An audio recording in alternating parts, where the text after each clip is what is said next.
Kendali diri di era overthinking digital dalam kesunyian yang semakin sulit ditemukan di tengah dunia yang bising secara virtual. Aku sering merenungkan satu pertanyaan sederhana. Mengapa manusia modern tampak semakin gelisah? Padahal hidup kini jauh lebih mudah dibanding masa lampau. Jawabannya, barangkali bukan terletak pada kerasnya dunia, melainkan pada betapa mudahnya pikiran kita digiring untuk berlari tanpa arah. Kita hidup pada zaman di mana informasi mengalir tanpa henti, dan setiap arusnya membawa potensi untuk menciptakan gelombang kecemasan baru dalam benak kita. Disinilah relevansi ajaran Epictetus berdiri tegak. Kendali diri adalah inti dari ketenangan, dan overthinking adalah lawan yang harus ditaklukkan. Overthinking digital muncul bukan karena manusia tiba-tiba berubah menjadi makhluk yang lebih rapuh, tetapi karena kita kini dihadapkan pada ribuan pemicu yang menuntut respons emosional. Setiap unggahan kehidupan orang lain, setiap pencapaian yang dipamerkan, setiap opini yang dikemas secara meyakinkan, semua itu tidak lagi menjadi sekadar informasi, melainkan tolok ukur yang diam-diam kita gunakan untuk menilai diri sendiri. Kita tak lagi bertanya, apa yang sedang kulakukan? Melainkan, apakah aku sudah cukup baik dibanding mereka? Pikiran perlahan kehilangan jangkar, dan tiba-tiba kita tenggelam dalam gelombang kecemasan yang kita ciptakan sendiri.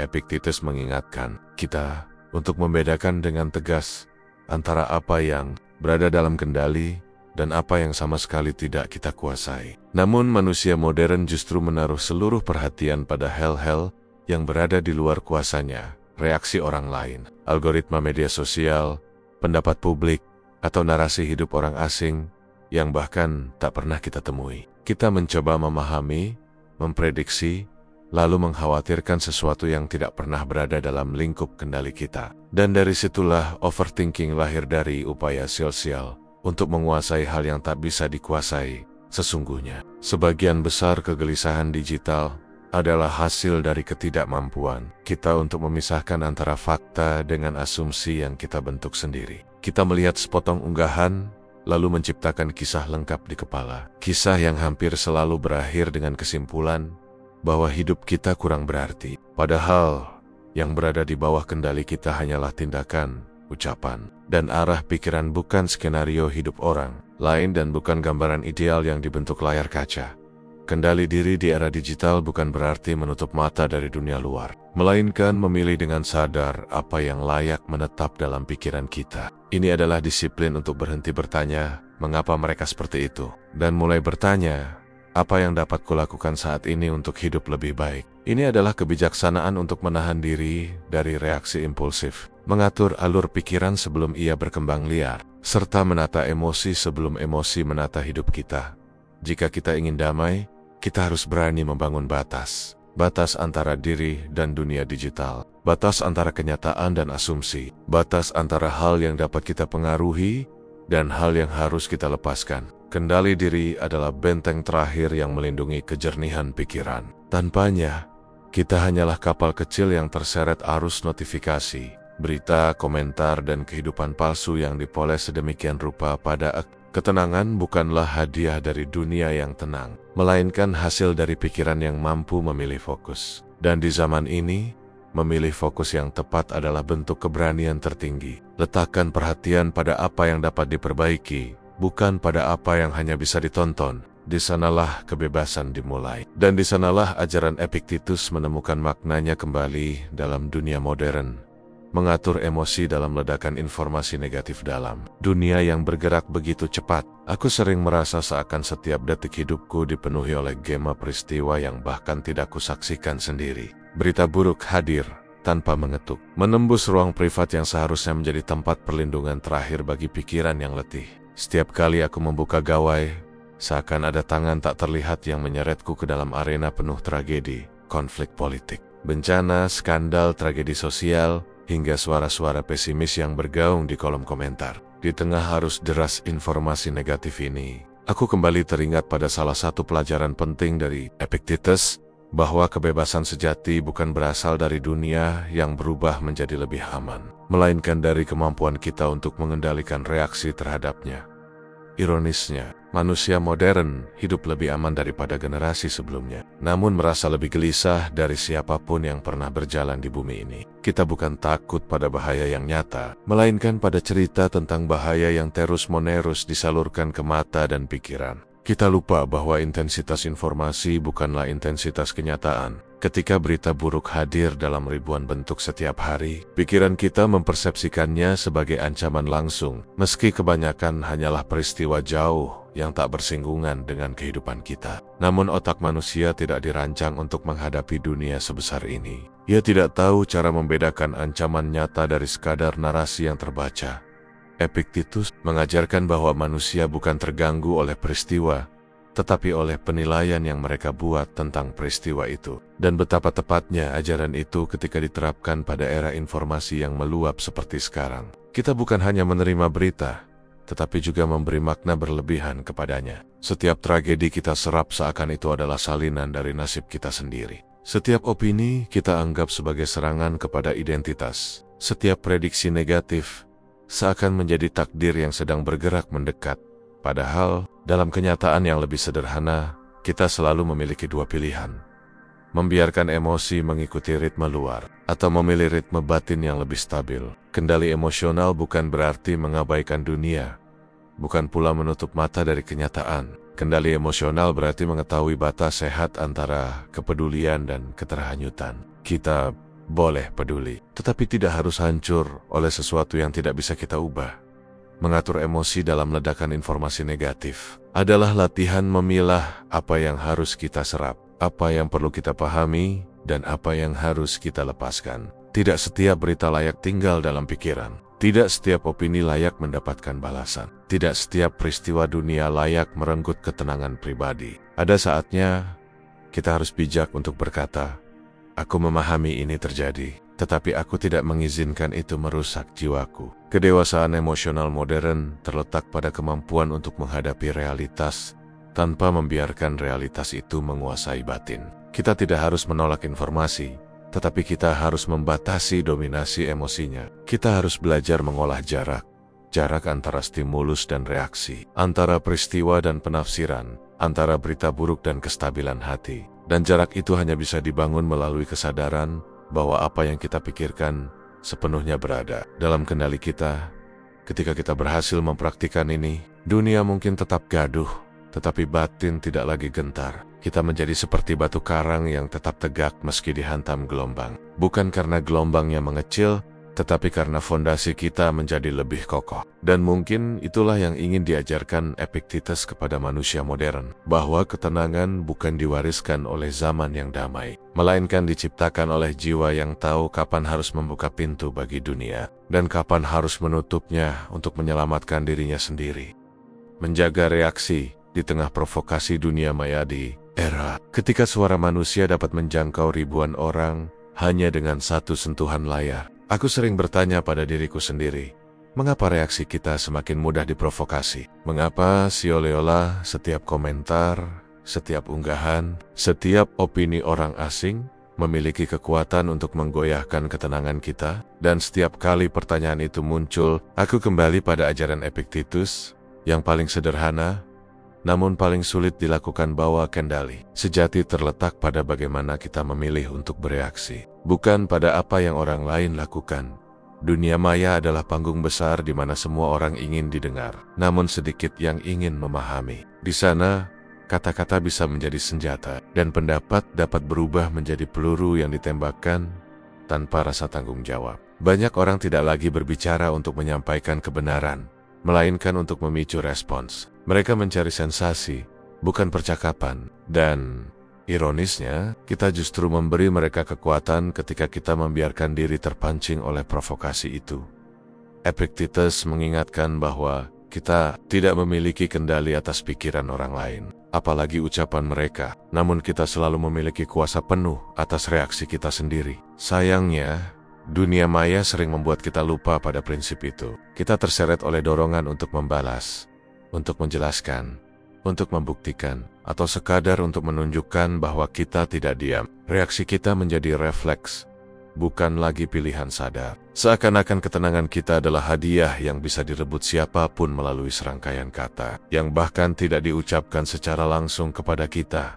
Dalam kesunyian, aku menyadari bahwa provokasi dunia maya hanya berbahaya ketika kita memberikan akses pada batin untuk disakiti. Sebenarnya, kata-kata yang ditulis oleh orang asing tidak memiliki bobot apapun tanpa interpretasi kita. Komentar tajam hanyalah kumpulan huruf. Maknanya lahir dari cara kita menerimanya. Ketika kita marah, ketika kita merasa tersinggung, ketika kita merasa harus membalas itu, bukan karena kata-kata itu kuat, tetapi karena kita yang memberinya kekuatan di dunia maya. Banyak yang berbicara tanpa memikirkan konsekuensi, dan banyak pula yang menyerang untuk memuaskan ego mereka sendiri. Tidak ada yang dapat kita lakukan untuk mengubah mereka. Namun kita bisa memilih untuk tidak menjadi cermin bagi kemarahan mereka. Kita bisa memilih untuk tidak menanggapi dengan impulsif. Kita bisa memilih untuk tidak memberikan kendali atas batin kita kepada seseorang yang bahkan tidak kita kenal. Kendali diri adalah perisai yang tidak dapat ditembus oleh provokasi. Manapun jika kita menggunakannya dengan tepat,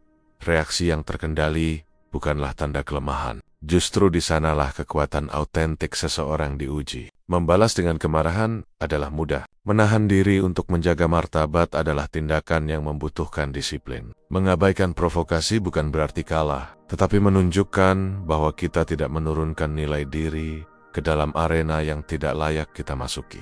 Dunia maya dipenuhi oleh pertempuran yang tidak perlu. Dan salah satu kebijaksanaan terbesar adalah mengetahui pertempuran mana yang pantas dihadapi dan mana yang harus dilepaskan. Ketika aku melihat fenomena digital hari ini, perdebatan tanpa arah, komentar penuh amarah, opini yang dipaksakan, aku semakin memahami bahwa kedewasaan tidak diukur dari seberapa hebat kita berbicara, tetapi dari seberapa bijak kita memilih diam. Diam bukan pasrah. Diam adalah pernyataan bahwa kita memiliki kendali penuh atas diri sendiri, dan kendali diri adalah kebebasan paling mewah yang dapat dimiliki di era di mana semua orang ingin memengaruhi satu sama lain. Pada akhirnya, dunia maya mungkin akan terus dipenuhi oleh provokasi, tetapi ketenangan bukanlah sesuatu yang harus diberikan kepada mereka yang tidak layak menerimanya. Reaksi kita adalah tanggung jawab pribadi, bukan hadiah untuk publik. Dan ketika kita mampu menjaga reaksi meski diserang, meski diprovokasi, meski direndahkan, kita telah menjalankan inti stoikisme yang paling murni, bahwa kebebasan batin tidak pernah ditentukan oleh dunia luar, melainkan oleh kekuatan yang kita bangun di dalam. Keteguhan diri saat tekanan produktivitas mencekik ada sotsat.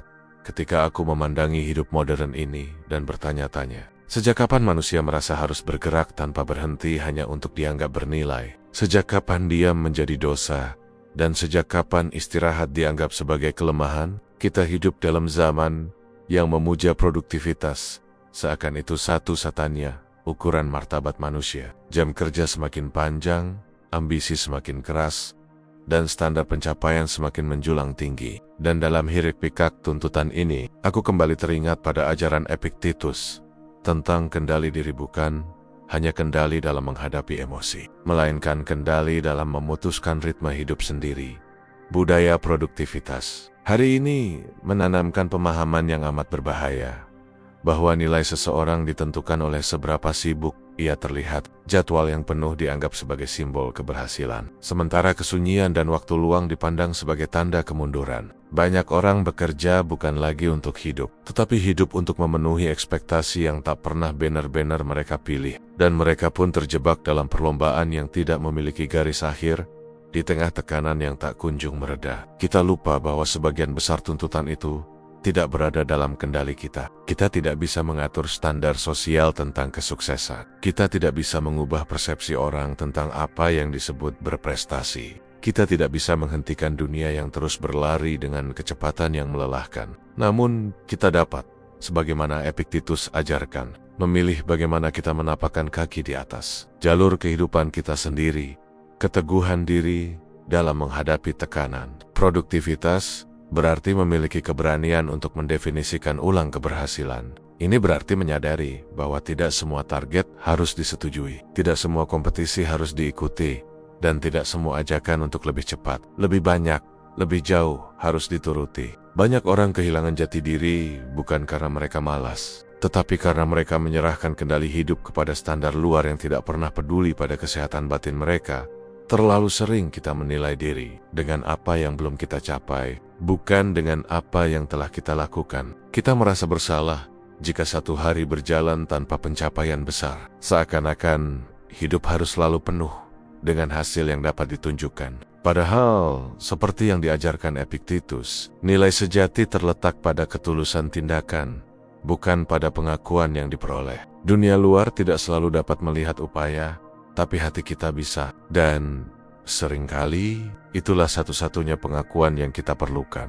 Aku menyadari bahwa ketenangan hanya mungkin muncul ketika kita berani mengatakan cukup pada standar yang terlalu berlebihan. Keteguhan diri bukan sekadar kemampuan menahan tekanan, tetapi kemampuan menolak tekanan yang tidak perlu. Ini adalah kemampuan untuk berkata, aku bekerja sesuai batasku, bukan sesuai hasrat dunia yang tak pernah puas. Dan sikap ini bukanlah bentuk penolakan terhadap pertumbuhan, melainkan bentuk cinta diri yang matang dalam kesunyian malam. Ketika kebisingan produktivitas meredah dan tuntutan dunia tidak lagi terdengar, aku sering merenung, seberapa banyak dari hidupku yang benar-benar ingin kujalani, dan seberapa banyak yang hanya kujalani karena dorongan luar. Pertanyaan ini membuatku memahami bahwa manusia bisa saja mencapai banyak hal dan tetap merasa kosong jika ia berlari bukan karena keinginannya, tetapi karena ketakutannya tertinggal. Keteguhan diri berarti memilih ritme yang memungkinkan kita tetap manusia, bukan mesin yang diperas oleh sistem.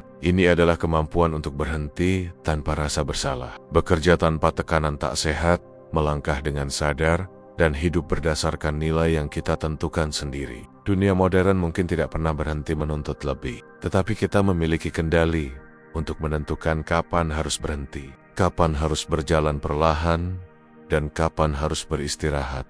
Dan pada akhirnya, ketenangan bukan terletak pada pencapaian yang membuat dunia bertepuk tangan, tetapi pada kedamaian batin yang membuat kita tetap teguh di tengah hiruk-pikuk tuntutan yang tak pernah usai. Itu adalah kemenangan yang hanya bisa dicapai oleh mereka yang memahami kendali diri sebagaimana yang diajarkan Epictetus. Sederhana, tegas, dan membebaskan. Membedakan kendali dalam hubungan yang penuh ekspektasi ada. Satu pelajaran hidup yang semakin sering kurasakan kebenarannya seiring bertambahnya usia, bahwa tidak ada medan yang lebih rumit bagi emosi manusia selain hubungan baik, hubungan dengan keluarga, pasangan, maupun pertemanan. Di tengah dunia modern yang serba cepat, hubungan seakan menjadi ruang tempat ekspektasi bertumpuk tanpa henti. Setiap orang memiliki harapan, tuntutan, dan interpretasi masing-masing tentang bagaimana kita seharusnya bersikap. Dan di tengah keruwetan itulah, aku kembali teringat pada petuah Epictetus. Jangan pernah berusaha mengendalikan sesuatu yang bukan milikmu. Namun betapa sulitnya mengingat hal itu ketika keterikatan emosional mulai mengaburkan batas. Dalam hubungan, kita sering merasa bahwa kita harus memperbaiki orang lain, harus mengubah cara mereka bersikap, harus membuat mereka melihat dunia dengan cara kita. Kita merasa bertanggung jawab atas kebahagiaan mereka, seakan-akan kebahagiaan itu adalah beban yang harus kita jinjing kemanapun kita pergi. Dan dari rasa tanggung jawab yang tidak sehat itu, lahirlah frustrasi yang perlahan mengikis ketenangan batin hubungan modern. Semakin pelik karena ekspektasi datang dari banyak arah. Media sosial memperlihatkan standar hubungan yang tidak realistis, hubungan yang penuh kejutan, penuh perhatian, penuh kesempurnaan buatan. Lalu tanpa disadari, kita membandingkan hubungan kita yang manusiawi dengan versi hubungan yang telah melalui 1000 proses penyaringan sebelum dipublikasikan. Kita mulai menuntut lebih, berharap lebih, dan kecewa lebih besar. Dan setiap kekecewaan itu tumbuh justru karena kita lupa membedakan apa yang berada di dalam kendali kita dan apa yang tidak. Aku sering merenung, mengapa kita begitu mudah tersakiti oleh tindakan orang lain? Mengapa kita begitu cepat merasa dikhianati, kecewa, atau tidak dihargai? Mungkin karena tanpa sadar kita menempatkan kendali kebahagiaan kita di tangan mereka. Kita berharap mereka memahami kita tanpa harus kita jelaskan. Kita berharap mereka berubah sesuai kebutuhan kita, tanpa perlu bertanya apakah perubahan itu realistis atau pantas. Kita berharap mereka selalu ada, selalu mengerti, dan selalu berjalan seirama dengan irama batin kita. Manusia tidak diciptakan untuk bergerak sesuai keinginan orang lain. Epictetus mengajarkan bahwa kita hanya memiliki kendali atas 3 hal: pikiran kita, pilihan kita, dan tindakan kita. Dalam hubungan, ini berarti kita hanya dapat mengatur cara kita mencintai, bukan cara mereka membalas. Kita hanya dapat memilih bersikap baik, bukan memaksa mereka menjadi baik. Kita hanya dapat menentukan batas yang sehat, bukan memastikan mereka menghormatinya. Mereka memiliki kehendak mereka sendiri, jalan pikiran mereka sendiri, luka masa lalu mereka sendiri, dan semua itu berada di luar kendali kita sepenuhnya. Namun kebijaksanaan ini bukan ajakan untuk menjadi dingin atau berhenti peduli. Justru sebaliknya, kebijaksanaan ini mengajak kita mencintai dengan lebih jernih, memberi dengan lebih ikhlas, dan berhubungan tanpa menggenggam terlalu erat. Karena ketika kita sadar bahwa kita tidak dapat mengubah orang lain, kita berhenti memaksa. Dan ketika kita berhenti memaksa, hubungan menjadi lebih ringan, lebih dewasa, lebih tulus. Seringkali hubungan hancur bukan karena kurangnya cinta, tetapi karena terlalu banyak ekspektasi. Kita menginginkan hal-hal yang bahkan tidak kita beri pada diri sendiri. Pemahaman penuh, kesabaran tak terbatas, dan pengertian tanpa syarat. Padahal, yang paling masuk akal yang bisa kita lakukan adalah menjadi versi terbaik dari diri kita sendiri dan membiarkan orang lain menjalani proses mereka tanpa intervensi. Yang dipenuhi keinginan pribadi. Saat aku merenungkan semua ini, aku menyadari bahwa ketenangan dalam hubungan bukan datang dari menemukan orang yang sempurna, melainkan dari memahami batas kendali dalam hubungan itu sendiri. Kita berhak mencintai, tapi kita tidak punya kuasa menentukan bagaimana cinta itu diterjemahkan oleh orang lain. Kita berhak berharap, tapi kita tidak bisa memaksa realitas menyesuaikan diri. Kita hanya bisa memilih apakah kita ingin tetap tinggal, mundur, memperbaiki diri, atau menjaga jarak. Semua itu berada dalam kendali kita. Dan mungkin inilah inti dari kedewasaan emosional sebagaimana yang diajarkan Epictetus. Memahami bahwa ketenangan dalam hubungan bukan terletak pada kemampuan mengubah orang lain, melainkan pada kemampuan menjaga diri sendiri tetap utuh. Meski dunia luar termasuk orang-orang yang kita cintai tidak selalu bergerak sesuai harapan kita. Disitulah akhirnya kebebasan batin menemukan tempatnya.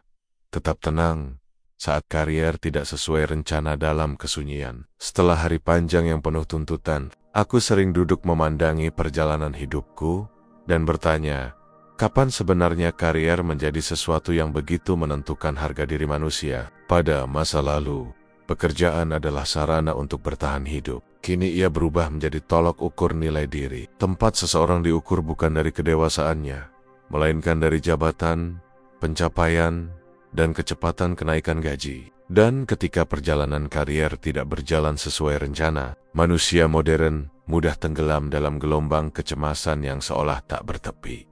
Namun di tengah kesemrawutan, ambisi dan ketidakpastian itu, aku kembali teringat pada ajaran Epictetus yang begitu sederhana. Jangan biarkan hal yang bukan dalam kendalimu mengambil alih ketenanganmu. Dan karier, betapapun kita memikirkannya sebagai sesuatu yang bisa diatur, pada kenyataannya penuh dengan faktor yang berada di luar kuasa kita. Dalam dunia kerja hari ini, kompetisi tidak pernah berhenti. Setiap tahun muncul generasi baru yang lebih cepat, lebih luwes, dan lebih akrab dengan teknologi. Perubahan industri datang seperti badai, perusahaan bangkit dan tumbang. Pekerjaan baru muncul dan hilang, keputusan manajemen seringkali tidak dapat ditebak. Tidak ada jaminan stabilitas, meski kita telah memberikan tenaga, waktu, bahkan sebagian besar hidup kita untuk pekerjaan itu. Banyak orang akhirnya merasa gagal, bukan karena kurang berusaha, tetapi karena dunia tidak lagi bergerak searah dengan rencana mereka.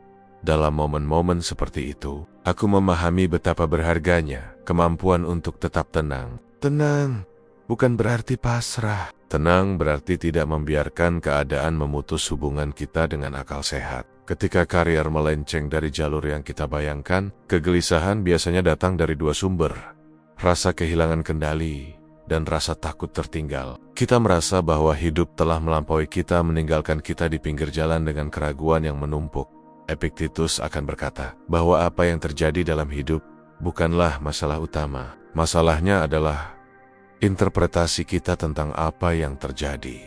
Ketika promosi tidak datang, ketika proyek gagal, ketika pekerjaan terasa buntu, kita sering menyimpulkan bahwa itu berarti kita tidak cukup baik. Padahal, kenyataan bisa jauh lebih sederhana. Waktu yang belum tepat, keputusan perusahaan yang tidak berkaitan dengan kualitas kita, atau jalan hidup yang secara alami mengarah pada perubahan.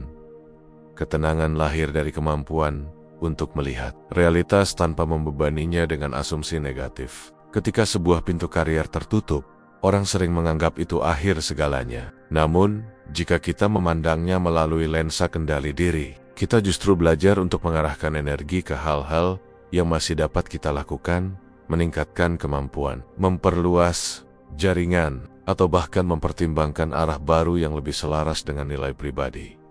Dunia mengajarkan kita bahwa kita harus selalu berada di puncak, selalu cepat, selalu anggun, selalu bertumbuh secara vertikal. Tapi ajaran stoikisme mengingatkan bahwa pertumbuhan paling bermakna justru terjadi secara internal, bukan eksternal. Kita dapat kehilangan pekerjaan, tapi tidak pernah kehilangan kemampuan untuk merespons dengan bijak. Kita dapat gagal mencapai target, tapi tidak kehilangan kendali atas usaha yang dapat kita lakukan. Setelahnya, aku menyadari bahwa ketenangan karier tidak lahir dari kepastian luar, melainkan dari kejelasan batin, dari mengetahui bahwa diri ini bukan ditentukan oleh posisi atau gaji, tetapi oleh integritas dan konsistensi tindakan. Karier mungkin bergerak zigzag, mendaki perlahan, atau bahkan jatuh tiba-tiba. Namun kita selalu memiliki kekuatan untuk mempertahankan martabat, kesabaran, dan keyakinan.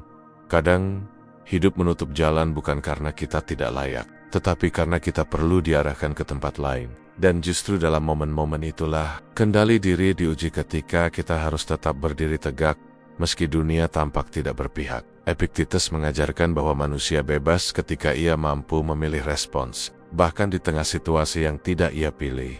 Dan sungguh, itulah kebebasan yang sesungguhnya. Ketika kita dapat berkata kepada diri sendiri, dalam segala ketidakpastian karier, aku mungkin belum sampai pada tempat yang kuinginkan, tetapi aku tetap mengendalikan langkahku. Dari keteguhan itulah ketenangan tumbuh, pelan namun pasti, menjadi cahaya yang menuntun kita melewati segala perubahan yang tidak dapat kita kendalikan. Mengendalikan emosi dengan mengendalikan cerita yang kita ciptakan di dalam kepala, ada satu kenyataan yang sering kita abaikan. Mungkin karena terlalu sederhana, atau mungkin karena kebenarannya terlalu dekat, sehingga mata kita justru melewatinya. Emosi kita bukan semata reaksi spontan terhadap dunia, melainkan hasil dari cerita yang kita bangun sendiri mengenai apa yang kita alami. Dunia memberi rangsangan, tetapi pikiranlah yang menawarkan interpretasi. Dan dari interpretasi itu muncullah kegelisahan, ketakutan, kemarahan, atau ketenangan. Saat saya merenungkan hal ini, saya menyadari betapa besar peranan narasi internal dalam membentuk kualitas hidup seseorang. Tidak ada peristiwa yang berdiri sendiri. Setiap kejadian selalu datang bersama versi cerita yang kita pilih untuk percaya. Dan seringkali kita memilih versi yang paling membuat kita menderita bukan karena kita ingin terluka, tetapi karena kita telah terbiasa menciptakan drama yang tidak perlu untuk menjelaskan apa yang sebenarnya sederhana. Ketika seseorang tidak membalas pesan, kita tidak hanya melihat teks yang kosong. Kita menciptakan cerita bahwa kita diabaikan, tidak dianggap penting, atau mungkin sedang dinilai buruk. Ketika seseorang berbicara dengan nada tinggi, kita menyimpulkan bahwa mereka memusuhi kita, atau bahwa harga diri kita direndahkan. Ketika rencana tidak berjalan mulus, kita menambahkan narasi bahwa hidup tidak adil, bahwa dunia melawan kita, bahwa kita selalu menjadi orang yang gagal. Dan disinilah akar dari kekacauan batin muncul, bukan di peristiwa, melainkan di penafsiran, bukan pada kenyataan, melainkan pada cerita. Dalam ketenangan yang perlahan saya pelajari, saya mulai melihat bahwa kendali terbesar seorang manusia bukanlah mengatur dunia di luar dirinya, melainkan mengelola makna yang ia berikan pada setiap kejadian. Sebab sementara dunia tidak tunduk pada kita, cerita yang kita bangun sepenuhnya berada dalam genggaman kita. Apapun yang terjadi, kita tetap bebas memilih struktur makna yang kita tempelkan pada peristiwa tersebut. saya mendapati bahwa mengelola narasi internal bukan berarti membohongi diri dengan optimisme kosong. Bukan pula menyapu masalah ke bawah karpet. Yang saya bicarakan adalah kebijaksanaan untuk membedakan antara fakta dengan asumsi, antara realitas dengan interpretasi, antara apa yang benar-benar terjadi dengan apa yang saya tambahkan sendiri melalui imajinasi yang terlalu liar. Dalam banyak momen, emosi saya bukanlah hasil dari apa yang terjadi, melainkan hasil dari apa yang saya pikirkan sedang terjadi. Saya menyadari bahwa jika saya mampu menahan diri untuk tidak langsung menarik kesimpulan, menunda penilaian, dan memberi ruang untuk melihat sesuatu apa adanya, maka 80% kekisruhan yang dulu saya rasakan lenyap dengan sendirinya. Saya mulai membiasakan diri bertanya sebuah pertanyaan sederhana, namun sangat menentukan. Apakah cerita ini benar atau hanya interpretasi yang saya buat dalam keadaan tegang? Pertanyaan itu seringkali meredam amarah sebelum ia meledak, meruntuhkan kecemasan sebelum ia menelan kesadaran saya, dan menenangkan hati yang hampir terseret oleh logika bencana yang saya ciptakan sendiri. Dan dari kebiasaan kecil itu, saya memahami bahwa kita bukan korban emosi. Kita hanya sering menjadi korban cerita kita sendiri. Ketenangan muncul bukan dari menghapuskan seluruh peristiwa buruk, melainkan dari kemampuan untuk menyaring pikiran sebelum menjadikannya keyakinan. Sebab jika cerita yang saya bangun dapat menghancurkan kedamaian saya, maka cerita yang tepat pula yang dapat mengembalikannya. Dengan demikian, saya belajar satu prinsip penting.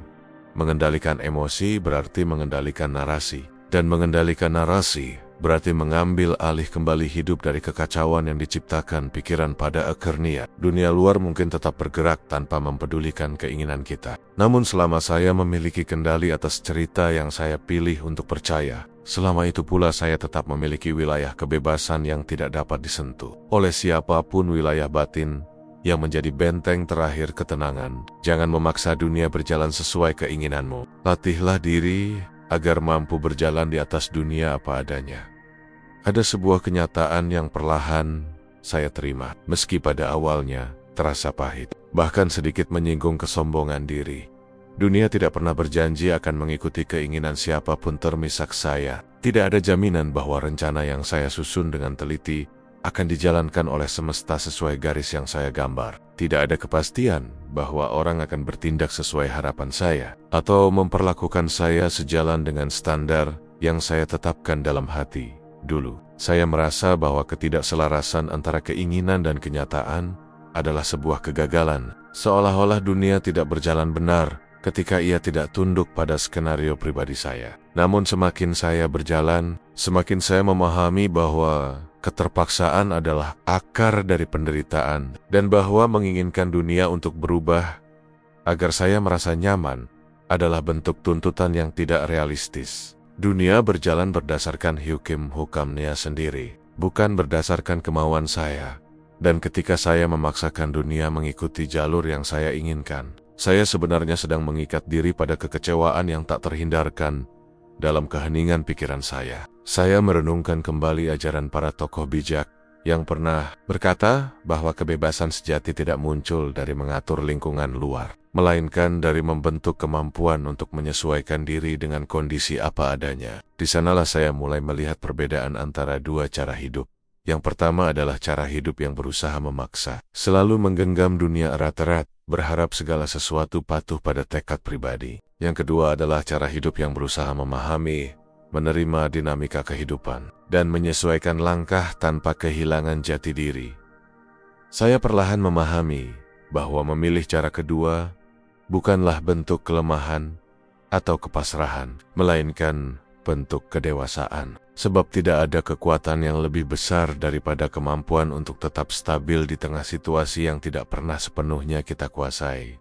Saya mulai bertanya kepada diri sendiri, mengapa saya menuntut dunia? Untuk apa saya menuntut orang lain agar selalu sesuai dengan cara pandang saya? Dan jawaban itu muncul dengan sederhana, karena saya dulu tidak belajar menguasai diri sendiri. Ketika kita tidak mampu menata kekuatan dari dalam, kita sering mencoba mengendalikan segala sesuatu di luar. Kita menggater, menuntut, memaksa, mengeluh, dan kecewa bukan karena dunia sulit, tetapi karena kita belum cukup lentur untuk menanggung dinamika hidup.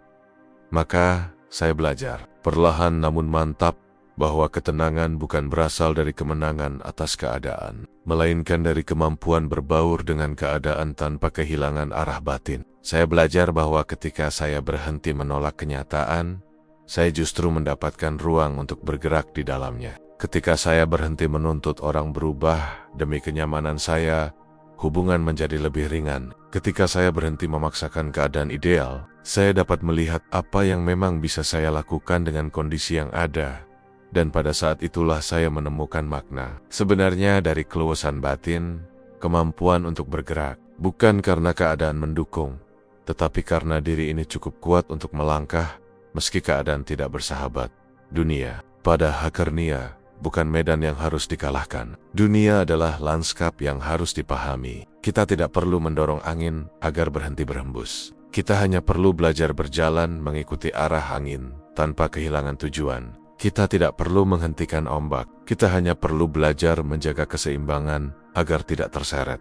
Saya akhirnya menerima bahwa menyesuaikan diri bukanlah menyerah, melainkan strategi untuk tetap bertahan. Dunia boleh berubah sekehendaknya, tetapi saya tetap memiliki kemampuan untuk memilih respons yang paling bijaksana. Dan respons itu adalah bukti bahwa kebebasan sejati tidak datang dari menggenggam dunia rat-rat, melainkan dari menggenggam diri sendiri dengan penuh kesadaran pada akarnya. Prinsip ini mengajarkan saya tentang keagungan sederhana, bahwa ketenangan tidak terletak pada dunia yang sempurna, melainkan pada diri yang siap menghadapi dunia sebagaimana adanya.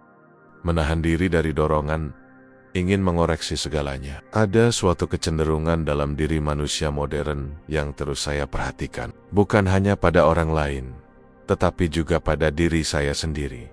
Dorongan untuk selalu mengoreksi segala sesuatu. Seakan-akan kita adalah penjaga kebenaran universal yang wajib memperbaiki setiap kekeliruan yang muncul di hadapan kita. Media sosial telah memperbesar kecenderungan ini. Apapun yang tampak keliru, berbeda, atau tidak sesuai dengan cara berpikir, kita langsung terasa layak untuk ditanggapi, dikritik, atau diluruskan.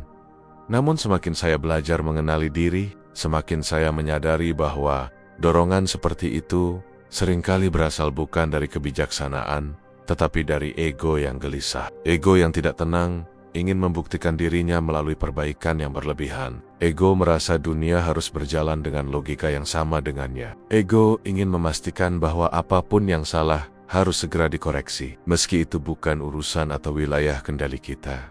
Saya mulai mempertanyakan, mengapa saya merasa harus memperbaiki segalanya? Dari mana datangnya kewajiban ini? Mengapa ketidaksempurnaan dunia membuat batin saya merasa terganggu? Pertanyaan-pertanyaan itu membawa saya pada pengakuan yang tak terhindarkan. Sebagian besar hal yang ingin saya perbaiki sebenarnya tidak berada dalam kendali saya. Dan ironisnya, semakin saya memaksa diri mengoreksi sesuatu yang tidak bisa saya ubah, semakin saya menambah beban batin saya sendiri.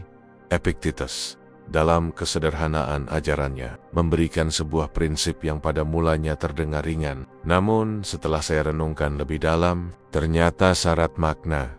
Belajarlah membiarkan hal-hal tertentu tetap tidak sempurna. Bukan karena kita menyerah, tetapi karena kita paham bahwa hidup tidak dirancang untuk selamanya sejalan dengan keinginan pribadi. Tidak semua kekeliruan harus diperbaiki oleh kita. Tidak semua kesalahan harus kita tanggapi. Tidak semua kegaduhan membutuhkan suara kita. Ada saatnya diam adalah bentuk keutuhan diri, bukan bentuk ketidakpedulian. Dalam kehidupan modern, sikap seperti ini menjadi sangat relevan. Kita hidup di era komunikasi tanpa batas, di mana pendapat berseliweran seperti angin, cepat berubah arah, dan seringkali tidak memiliki dasar yang kokoh. Jika setiap opini harus kita luruskan, setiap komentar harus kita jawab, dan setiap perbedaan harus kita menangkan, maka hidup akan habis dalam pertempuran kecil yang tidak memberikan nilai apapun bagi perkembangan batin kita. Saya mulai memahami bahwa menahan diri merupakan bentuk kekuatan yang lebih tinggi daripada sekadar berbicara. Menahan diri berarti kita mampu melihat sesuatu yang salah, namun tetap sadar bahwa tidak semua kesalahan membutuhkan intervensi kita. Menahan diri berarti memahami batas kendali, batas energi, batas waktu, dan terutama batas peran ada banyak hal yang berjalan tidak sesuai harapan saya. Tetapi saya menyadari bahwa tidak semua itu merupakan tanggung jawab saya untuk membetulkan. Dan dari kesadaran itulah muncul rasa damai yang tidak pernah bisa saya temukan ketika saya masih berusaha menegakkan kebenaran di setiap sudut. Kadang-kadang, bentuk kebijaksanaan yang paling sulit dipraktikkan adalah menerima bahwa beberapa hal memang harus dibiarkan berjalan sebagaimana adanya. Bukan karena kita tidak peduli, tetapi karena kita memahami bahwa intervensi berlebihan dapat menambah kekacauan. Bahkan, niat baik bisa berubah menjadi gangguan bila dilakukan tanpa kedewasaan. Saya juga belajar bahwa kemampuan menahan diri, memberikan ruang bagi orang lain untuk tumbuh melalui pengalaman mereka sendiri. Jika saya selalu memperbaiki segala sesuatu, saya justru menghambat pelajaran yang seharusnya mereka dapatkan. Kita tidak bisa mencegah seseorang belajar melalui kesalahan, karena kesalahan adalah salah satu guru yang paling jujur. Akhirnya, saya menyadari bahwa kedamaian batin bukan diperoleh dengan memenangkan setiap argumen atau membetulkan setiap kekeliruan, tetapi dengan mengetahui kapan harus angkat suara dan kapan harus diam. Diam bukan berarti mundur. Itu adalah keputusan sadar untuk menjaga keseimbangan diri. Diam adalah bentuk kearifan ketika kita tahu bahwa berbicara hanya akan memperburuk keadaan. Diam adalah cara kita menghormati batas yang ditetapkan oleh kenyataan. Dan pada akhirnya, saya memahami sebuah kebenaran sederhana namun mendalam, bahwa dunia tidak membutuhkan saya sebagai korektornya, tetapi saya membutuhkan diri saya untuk tetap berada dalam kendali, dalam membiarkan beberapa hal tetap tidak sempurna. Saya justru menemukan bentuk kesempurnaan yang lebih besar, kesempurnaan dalam penguasaan diri, dalam ketenangan pikiran, dan dalam kebebasan batin yang selama ini saya cari. Ketegasan batin, kedamaian tidak dibeli dengan reaksi cepat, tetapi dengan pilihan yang disengaja. Ada sebuah kesadaran yang datang perlahan kepada saya, tidak melalui petuah panjang, bukan melalui pengalaman dramatis, tetapi melalui pengamatan sederhana terhadap diri sendiri. Saya menyadari bahwa sebagian besar keresahan yang saya rasakan bukan disebabkan oleh apa yang terjadi di luar sana, melainkan oleh kecepatan saya bereaksi. Dunia modern menuntut manusia untuk merespons secepat mungkin, membalas pesan seketika, memberikan opini tanpa jeda, mengambil keputusan tergesa dan menanggapi provokasi sebelum sempat menarik napas. Dan di tengah ritme yang terburu-buru itu, saya menemukan kebenaran yang tak terbantahkan. Kedamaian batin tidak pernah lahir dari respons yang terburu-buru. Ia muncul ketika saya memberi ruang untuk memilih, bukan ketika saya terjebak oleh reaksi spontan yang dipicu oleh emosi sesaat. Saya mulai memahami betapa berharganya jeda, sebuah ruang singkat di antara kejadian dan respons. Ruang yang sering kita lupakan karena dunia modern tidak mengajarkan kita untuk berhenti sejenak. Ruang kecil itu, bila diisi dengan kesadaran, mampu mengubah arah hidup seseorang. Dalam jeda itulah kita memutuskan apakah kita ingin menjadi korban gejolak luar atau menjadi penguasa atas gejolak dalam. Ketegasan batin bukanlah kekerasan dalam bersikap, melainkan kemampuan untuk memilih respons yang tidak dikuasai oleh amarah, ketakutan, atau ego. Dan saya menyadari bahwa di balik setiap reaksi impulsif ada kelemahan tersembunyi, keinginan untuk mempertahankan citra diri, ketakutan terlihat lemah, atau dorongan untuk membuktikan bahwa saya benar. Namun setiap kali saya merespons dengan tergesa-gesa, saya sering menyesal. Tidak karena tindakan itu sepenuhnya salah, tetapi karena tindakan itu tidak benar-benar mewakili siapa saya sebenarnya. Itu hanyalah bentuk diri yang terbawa arus keadaan, bukan diri yang memilih jalannya sendiri. Saya mulai memahami bahwa ketegasan batin adalah bentuk kebebasan yang tidak mudah diperoleh. Ini adalah disiplin untuk bersikap tenang ketika dunia meminta kita bertindak cepat. Ini adalah kemampuan untuk membedakan apa yang perlu ditanggapi dan apa yang bisa dilewati tanpa perlu didramatisasi. Dunia luar mungkin bergerak cepat, tetapi batin tidak wajib ikut terburu-buru.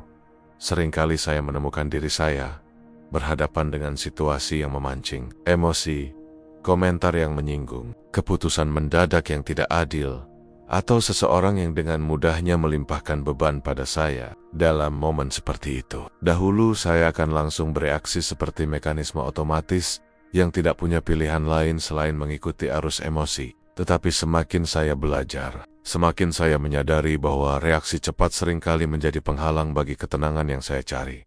Saya bertanya kepada diri sendiri, untuk apa aku harus membiarkan diriku dikuasai oleh sentakan sesaat? Mengapa aku harus menukar ketenanganku dengan kemenangan kecil yang tidak perlu? Pertanyaan itu membuat saya mulai menghargai seni untuk tidak langsung menanggapi. Dan ketika saya mampu menunda respons, saya menemukan ruang baru. Ruang untuk melihat situasi dengan lebih jernih, untuk memahami konteks sebelum menilai, untuk mengenali niat sebelum menciptakan konsekuensi. Di ruang itu, saya menemukan bahwa sebagian besar konflik tidak membutuhkan respons, sebagian besar komentar tidak perlu dibalas, dan sebagian besar provokasi tidak layak diberi perhatian. Epictetus mengajarkan bahwa manusia tidak terganggu oleh peristiwa, melainkan oleh penilaian mereka terhadap peristiwa itu. Maka ketegasan batin adalah kemampuan untuk memeriksa penilaian tersebut sebelum ia berubah menjadi tindakan. Ini bukan tentang menahan diri secara pasif, tetapi tentang memilih respon secara aktif dengan kesadaran dan ketenangan yang matang. Dari sini saya mengerti bahwa kedamaian bukanlah hadiah dari dunia, tetapi hasil dari keputusan yang kita ambil dalam sunyi. Kedamaian tidak datang dari keadaan yang ideal, tetapi dari kemampuan kita memilih sikap yang tidak memperkeruh keadaan. Dan ketegasan batin adalah pintu yang membuka jalan menuju kedamaian itu. Kini saya tahu bahwa saya tidak selalu bisa mengubah keadaan, tetapi saya selalu bisa mengubah cara saya meresponsnya. Dan di dalam kesadaran itulah saya menemukan bentuk kebebasan yang paling hakiki. Kebebasan untuk tidak terburu-buru, kebebasan untuk tidak terseret, kebebasan untuk memilih dengan jernih pada hakar niat. Saya memahami bahwa dunia boleh bergerak dengan cepat, tetapi batin saya tidak perlu kehilangan ritmenya sendiri. Kedamaian adalah hak saya, dan saya menjaganya dengan ketegasan yang tenang, bukan dengan reaksi yang terburu-buru.